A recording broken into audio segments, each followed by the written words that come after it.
Vanas lagunevas metsamajas elas koos oma isaga üks poiss nimega Gregor. Gregori ema suri, kui poiss oli alles väga väike, nii et tal oli ainult isa. Nad elasid kahekesi õnnelikult ja rahumeeles. Nad ei pidanud kunagi koristama ega süüa tegema, sest neil oli oma maa-alune. Maa-alused on väikesed häbelikud olendid, keda ei ole silmaga kerge näha. Neile meeldib inimesi aidata. Aga kui inimesed enda vastu halvad on, maksavad nad kurjalt kätte. Gregori maja maa-alune oli väga abivalmis. Kui Gregor oma toa segamini ajas, koristas maa-alune selle ära. Isa ja Gregor ei koristanud kunagi pärast õhtusööki lauda. Maa-alune hoolitses selle eest, et säravad puhtad nõud kappi jõuaksid. Vahel harva õnnestus Gregoril maa-alust vilksamisi näha. Too oli pikakoivaline ja kõhn, aga Gregori arvates oli ta lahke moega. Maa-alustele meeldib omaette toimetada. Seega ei seganud isa ja Gregor teda koristamisel mitte kunagi. Gregor lüpsis igal hommikul lehma ja viis ka maa-alusele õhtuks kausitäie piima. Maa-alune jäi alati kausi tühjaks. Kui meie oleme maa-aluse vastu lahked, on ka tema meie vastu lahke, ütles Gregori isa. Möödusid aastad ja Gregori isa abiellus uuesti.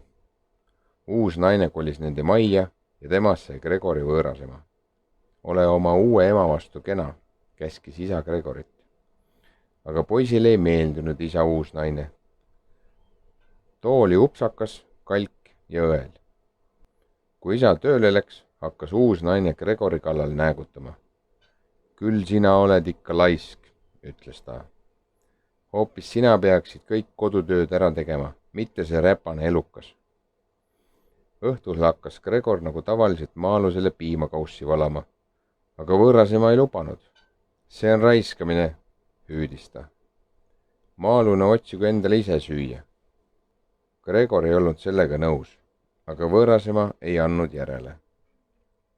Õhtul läks Gregor magama ja mõtles, mis siis juhtub, kui maa-alune ei saa oma tavapärast kausikest piima.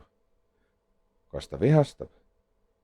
Järgmisel hommikul nägi Gregor, et maja on kõik puha koristamata. Võõrasema pani poisi majapidamist töid tegema. Päeva lõpuks oli Gregor väga väsinud. Veel järgmisel hommikul nägi poiss, et kõik taldrikud olid nõudekapist laua peale toodud. Miks sa seda tegid, rumal poiss? Pahandas võõrasema. See polnud mina, vaid maa-alune, vastas Gregor. Sa vihastasid ta välja. Rumalus, nähvas võõrasema. Pane need taldrikud nüüd tagasi ja hakka tolmu pühkima. Maa-alune tundis oma igaõhtusest piimast vist väga puudust, sest järgmisel hommikul oli terve maja mööbel tagurpidi keeratud. Maa-alune hakkaski iga päev asju majas ringi tõstma ja põrandale poriseid jalajälgi tegema. Gregor pidi muud kui tema järel koristama ja poisi arvates oli see väga ebaõiglane. Ta oli oma võõrasema peale sama vihane kui maa-alunegi. Maa-alune muutus aga järjest nurjatumaks. Kui Gregori isa tahtis tugitooli istuda, tõmmati seda talt ära. Uste kohale riputati vetteis ämbrid, nii et kui keegi ukse avas, sai ta veesahmaka kaela. Maa-alune pani kella tagurpidi käima ja ehmatas lehma, nii et tolle piim läks hapuks. Ühel päeval õnnestus Gregoril võõrasema silma alt pääseda ja ta läks külla ühele väga vanale naisele, kes elas lähedal asuvas orus väikeses majakeses.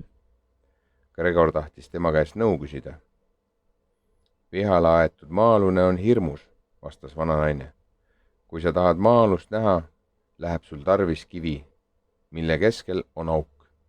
Vaata läbi augu ja sa näedki teda. Räägi temaga läbi augu ja ehk õnnestub sul ta maha rahustada. Gregor läks põllule ja leidis peagi kivi, mille keskel oli auk.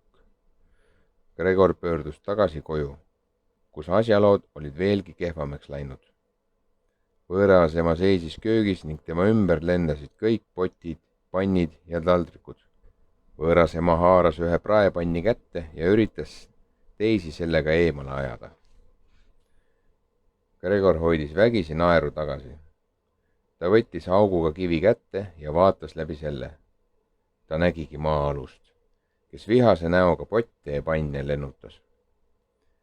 Gregor hakkas maa-alusega leebel toonil kõnelema, nagu vana naine oli õpetanud, kuid maa-alune ei rahunenud maha, vaid läks hoopistükkis vihasemaks ning lennutas veelgi ägedamalt potte ja panne võõrasema pihta.